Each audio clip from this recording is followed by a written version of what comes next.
नमस्कार दोस्तों, स्वागत है आपका कहानी वाला लाइव के फेसबुक पेज और यूट्यूब चैनल पर। तो दोस्तों, अगर आपने हमारे फेसबुक पेज को लाइक नहीं किया है तो लाइक कर लीजिए। अगर आप हमारे यूट्यूब चैनल पर पहली बार आए हैं और ये वीडियो पहली बार देख रहे हैं तो हमारे चैनल को सब्सक्राइब कर लीजिए। तो जैसा कि आपको पता है कि हम दुनिया भर में लिखी जाने वाली बेहतरीन किताबों को पढ़ते हैं, उनका रिव्यू करते हैं और उनसे जो सीखते हैं वो बहुत ही आसान भाषा में आपको वीडियोस के माध्यम से बताते हैं। तो दोस्तों, इन दिनों हम पढ़ रहे हैं ये किताब जिसका नाम है सेपियंस। इसके ऑथर का नाम है युवल नोआ हरारी। तो दोस्तों, इस किताब में आपको इंसान के धरती पे आने से अब तक का संक्षिप्त इतिहास साइंटिफिक नज़रिए से पढ़ने को मिलेगा। यानी कि इसमें जो बातें लिखी गई हैं उनका संदर्भ, उनके पीछे साइंटिफिक रीजंस क्या है, साइंटिफिक लॉजिक क्या है, वो भी साथ में आपको पढ़ने को मिलेगा। साइंस और हिस्ट्री का अनोखा मेल है ये किताब। इस किताब को बराक ओबामा से लेकर बिल गेट्स तक सबने रिकमेंड किया है। अगर आप अपने पूर्वजों के, इंसानों के इतिहास को समझना और पढ़ना चाहते हैं, संक्षिप्त रूप में दुनिया भर में क्या हुआ इंसानों के साथ, उन्होंने क्या सीखा, क्या अपनाया, क्या छोड़ा, कैसे उन्होंने क्या क्या स्ट्रेटजीज तैयार करी जिसने उनको बाकी जीवों से अलग किया और आज के दौर में पहुंचाया। तो दोस्तों, आज के वीडियो में हम आपको जो बात बताने वाले हैं वो आपके लिए शायद नई ना हो, लेकिन उस बात को समझना और जानना बहुत ज़रूरी है। तो दोस्तों, आपने कभी सोचा कि ऐसा क्यों होता है कि दुनिया के हर समाज में, हर देश में कुछ ना कुछ ऐसे वर्गीकरण आपको देखने को मिलेंगे जो आपको शायद न्यायपूर्ण ना लगे। दुनिया भर की सभी सभ्यताओं में, सभी शासन कालों में आपको जो एक कॉमन चीज़ देखने को मिलेगी वो है समाज का वर्गीकरण। दुनिया के तमाम देशों में शासकों ने जनता को हमेशा कुछ हिस्सों में, कुछ वर्गों में बांट कर रखा। इस वर्गीकरण की ज़रूरत क्यों पड़ी?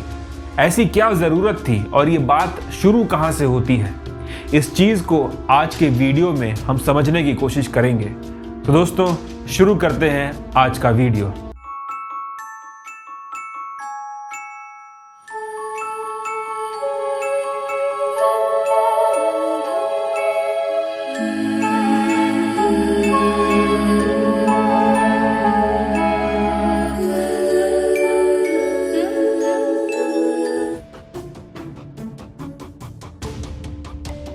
युवल नोआ हरारी इस किताब सेपियंस में लिखते हैं कि बायोलॉजिकली हमारे पूर्वज होमो इरेक्टस, जो कि आज के काल में जिनको हम होमो सेपियंस कहते हैं, वो अलग नहीं है, एक दूसरे से अलग नहीं है। मामूली अंतरों को अगर साइड में करें तो हमारी बायोलॉजी बिल्कुल एक जैसी है, लेकिन फिर भी आपको समाज में इंसानों के बीच में काफ़ी अंतर, काफ़ी भेद देखने को मिलेंगे। इसकी वजह है इंसान की मिथक गढ़ने की शक्ति। यानी कि जब इंसान धरती पर आए तो वो बाकी जानवरों की तरह ही थे, लेकिन जब उन्होंने अपनी सोचने की शक्ति को बढ़ा लिया और अपने सोचने समझने की शक्ति पर काबू पा लिया तो उन्होंने ऐसे मिथकों को गढ़ना शुरू कर दिया जिससे वो दूसरे इंसानों पर राज कर सके, उन पर काबू पा सके। और इसी चलन को हमारे पूर्वजों ने आगे बढ़ाया।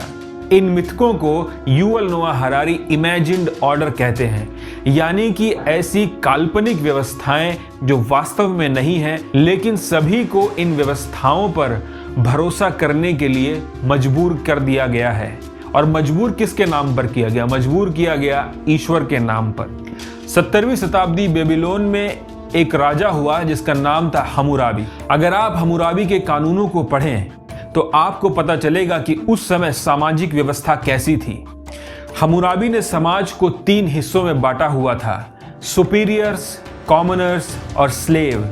सुपीरियर्स वो लोग जो राज करते थे, कॉमनर्स यानी कि आम जनता, और स्लेव यानी कि जनता का वो हिस्सा जो सुपीरियर्स की सेवा करते थे। इन तीनों वर्गों के लिए हम्मुराबी के कानून अलग अलग थे। एग्जाम्पल के तौर पर हम्मुराबी के कानूनों को आप इस तरीके से समझिए कि अगर सुपीरियर क्लास के किसी व्यक्ति ने सुपीरियर क्लास के ही किसी व्यक्ति के बच्चे की हत्या कर दी तो उसका न्याय कैसे होगा? उसका न्याय इस तरीके से होगा कि हत्या करने वाले की बच्चे की भी हत्या कर दी जाएगी, यानी कि आंख के बदले में आंख। लेकिन अगर सुपीरियर क्लास के किसी व्यक्ति ने कॉमनर क्लास के किसी व्यक्ति की हत्या की तो वहां पर आंख के बदले आंख का कानून नहीं चलेगा।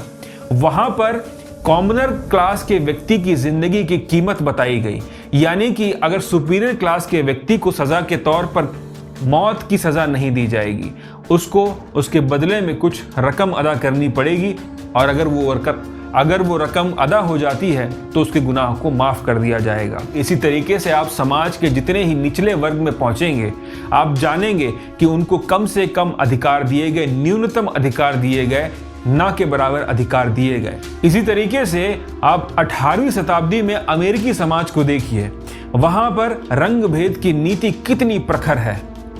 जो अधिकार गोरे लोगों को प्राप्त हैं, श्वेत लोगों को प्राप्त हैं, वो अधिकार अश्वेतों के पास नहीं है। 18वीं शताब्दी में अमेरिका में अश्वेत दूसरे दर्जे के नागरिक हैं, यानी कि जिनका रंग काला है उनके पास वो अधिकार नहीं होंगे जो कि गोरे लोगों के पास है। सेपियंस में युवल नोआ हरारी बताते हैं कि गोरे लोगों के पास उस समय अमेरिका में इतने विशिष्ट अधिकार थे जो कि अश्वेत सोच भी नहीं सकते थे। 18वीं शताब्दी के अमेरिकी समाज की संरचना के बारे में लिखते हुए युवल नोआ हरारी बताते हैं, श्वेतों के अलग स्कूल, दुकानें और होटल्स थे। जिन जगहों पर गोरे लोगों का आना जाना था, व्हाइट्स का आना जाना था, वहां पर काले लोगों का, ब्लैक्स का पूरी तरीके से प्रतिबंध था। उनके पास वोटिंग के भी अधिकार नहीं थे, वो गोरे लोगों के साथ उठ बैठ नहीं सकते थे। इसी तरीके से आप भारतीय समाज को देखिए, भारतीय समाज की संरचना को पढ़ने और समझने की कोशिश कीजिए तो यहां पर आपको 4 वर्ग मिलेंगे: ब्राह्मण, क्षत्रिय, वैश्य और शूद्र, और सभी के काम आपस में बांटे हुए थे। जो हाल स्लेव्स का हमुराबी के दौर में था, जो हाल ब्लैक्स का अमेरिका में था, वही हाल शूद्रों का भारत में था। यानी कि निचले वर्ग के लोगों के पास अधिकार के नाम पर कुछ भी नहीं था। उनके साथ अन्याय किया जाता था और अन्याय पर विश्वास बनाए रखने के लिए ईश्वर का सहारा लिया जाता था। ये बताया जाता था कि ये सारे अंतर, ये सारे भेदभाव नेचुरल हैं, ईश्वर के बनाए हुए हैं। क्या सच में ऐसा था? साइंटिफिक नजरिए से आप देखने की कोशिश करें तो आपको पता चलेगा कि बायोलॉजिकली किसी भी वर्ग में कोई भी अंतर नहीं है, लेकिन सोशली बहुत अंतर है, सोच में अंतर है। समाज के वर्गों के हिसाब से जो अंतर बनाए गए, वहां पर अगर आप नजर डालें तो आपको समझ में आएगा कि ये अंतर सिर्फ और सिर्फ इसलिए बनाए गए ताकि समाज का एक विशिष्ट वर्ग बाकी के लोगों पर राज कर सके। ये वही टेंडेंसी है, ये वही सोच है जो हमारे पूर्वजों ने सीखी तब जब वो जानवरों के साथ रहा करते थे। वर्चस्व कायम करने की नीति, यानी कि समाज के कुछ विशिष्ट लोग बाकी लोगों पर काबू कैसे पा सकें। उस समय इंसान जानवरों पर काबू पाने की कोशिश कर रहा था, लेकिन जैसे जैसे वो आगे बढ़ा उसने इंसानों पर भी काबू पाने की कोशिश की और उन्हीं तौर तरीकों को, उन्हीं सोच से उसने ये काम किया जैसा कि उसने जानवरों के साथ किया। समाज के कुछ विशिष्ट लोगों ने ऐसे इमेजिन्ड ऑर्डर तैयार किए और उनको समाज की संरचना में फिट कर दिया, जिससे कि ये यकीन करना आसान हो जाए कि ये सारे ऑर्डर्स, ये सारे अंतर, ये सारे वर्गीकरण नेचुरल हैं, ईश्वर के बनाए हुए हैं। एक वर्गीकरण और है जिस पर चर्चा होनी जरूरी है, वो है औरत और मर्द के बीच का अंतर। यानी कि मर्दों ने खुद को हमेशा ही औरतों के मुकाबले सुपीरियर रखा। समाज के किसी भी ढांचे में आप देखिए, किसी भी संरचना में देखिए, आपको मर्द औरत के मुकाबले आगे नजर आएंगे। इसके होने की एक वजह यह भी है कि जब इंसान समूहों में रहना शुरू कर रहा था तब उसने देखा कि औरतों के पास बच्चा पैदा करने की शक्ति थी और यही उनकी कमजोरी भी थी। औरतों का जीवन प्रजनन और उससे जुड़े कामों में ही सिमट कर रह गया और दूसरी तरफ मर्दों के पास बाहर निकलकर खाना जुटाने की जिम्मेदारी थी। प्रजनन के मुकाबले खाना ढूंढने की जिम्मेदारी हावी हुई और इस वजह से औरतें मर्दों के मुकाबले में पीछे रह गईं। यही सोच आपको आज के समाज में भी देखने को मिलेगी। जिस परिवार में औरत और मर्द दोनों ही खाना जुटाने का काम कर रहे हैं, यानी कि नौकरी कर रहे हैं, वहां पर महिला के हिस्से में परिवार को चलाने के साथ साथ अपने बच्चों के लालन पोषण की जिम्मेदारी भी आएगी। और इन्हीं अंतरों की वजह से एक समय हमने ऐसा भी देखा है जब लड़की पैदा होने पर उसे मार दिया जाता था। चीन में आबादी नियंत्रण के लिए जब वन चाइल्ड पॉलिसी की शुरुआत की गई तो वहां पर भी इस टेंडेंसी को देखा गया। ये सोच किस ओर इशारा करती है? ये सोच आपको जंगल में रहने वाले हमारे पूर्वज होमो इरेक्टस की तरफ ले जाती है। होमो इरेक्टस का वो काल जहां पर सबसे श्रेष्ठ होना ही सबसे बेहतर होना है।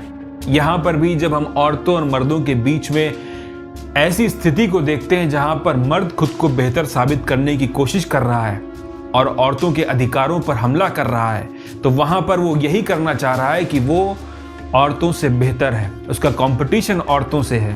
और अगर इस धरती पर उसको सबसे बेहतर जीव के तौर पर खुद को साबित करना है तो इस दौड़ में उसे औरतों को भी पीछे छोड़ना पड़ेगा। और इस वजह से आप देखेंगे कि सदियों से जो वर्गीकरण समाज में आपको इंसानों के बीच में मिला, उससे भी गहरा वर्गीकरण आपको औरतों और मर्दों के बीच में भी दुनिया के हर सामाजिक व्यवस्था में आपको देखने को मिलेगा। लेकिन 20वीं शताब्दी की शुरुआत से आप देखेंगे कि ये सभी सामाजिक संरचनाएं एक तरीके से ध्वस्त होने लगी।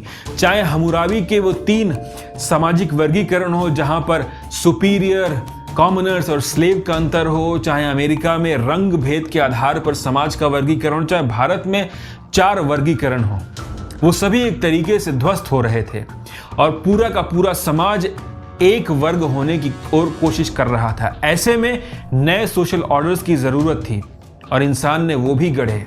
और ये नए सोशल ऑर्डर्स क्या थे जानते हैं आप?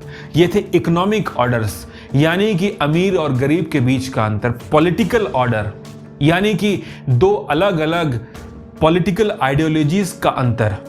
तीसरा और सबसे अहम ऑर्डर रिलीजियस ऑर्डर, यानी कि धर्म के आधार पर समाज का विभाजन। आज भी आप ये तीनों ऑर्डर्स दुनिया के हर समाज में आप देखते हैं और इन ऑर्डर्स का जो लोग पालन करवाते हैं उनके पास इतनी शक्ति होती है कि वो समाज का रुख किसी भी दिशा में मोड़ सकते हैं।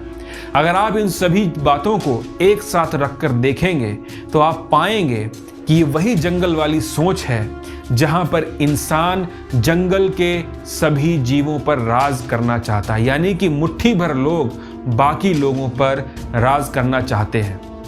और इसी व्यवस्था के अंतर्गत दुनिया का हर व्यक्ति नीचे से ऊपर की ओर उठना चाहता है, यानी कि वो उस दर्जे तक पहुंचना चाहता है जहां से वो बाकी लोगों को कंट्रोल कर सके, उन पर अपना प्रभाव छोड़ सके। ऐसे ही बहुत से राज आपको इस किताब में जानने समझने को मिलेंगे, उनकी साइंटिफिक वजह आपको पढ़ने को मिलेगी। तो दोस्तों, अगर आप हमारे चैनल पर, फेसबुक पेज पर नए हैं तो हमारे फेसबुक पेज को लाइक कीजिए, हमारे वीडियोस को फैमिली ग्रुप में अपने शेयर कीजिए, आप कुछ नया सीखेंगे। तो दोस्तों, अगले वीडियो में हम नई किताब के साथ मिलेंगे। आप हमारे वीडियोस को फॉलो कर रहे हैं तो आपको पता होगा कि हम दुनिया की सारी बेहतरीन किताबों को आपके लिए पढ़ने वाले हैं।